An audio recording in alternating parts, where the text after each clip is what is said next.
So, maingay. Wait lang Yan, inayos ko lang po guys. Maingay kasi sa labas. As in, yung ingay abot dito. Naririnig nyo ba dyan guys? So, ito na ang alamat ng aso. Part 2. Okay, ayan. Saan na ba yung unan?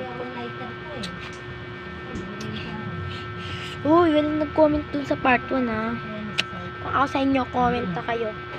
Part 2, nakabasa naman dyan sa baba, di ba? Alamat ang aso, part 2. Okay, yung alamat ang prutas, next video na natin yon. Fruits. Puti. Okay, ito na. Siya ay nagsisi. At ang sabi ng kanyang nanay, ano, masarap ba maging aso? At sabi niya ay, opo, ako ay nagdudusa na sa lahat ng aking kasalanan.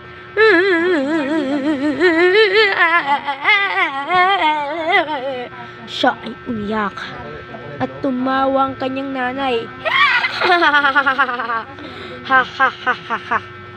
Oras na para patayin ka. Siya ay pinatay ng pinatay.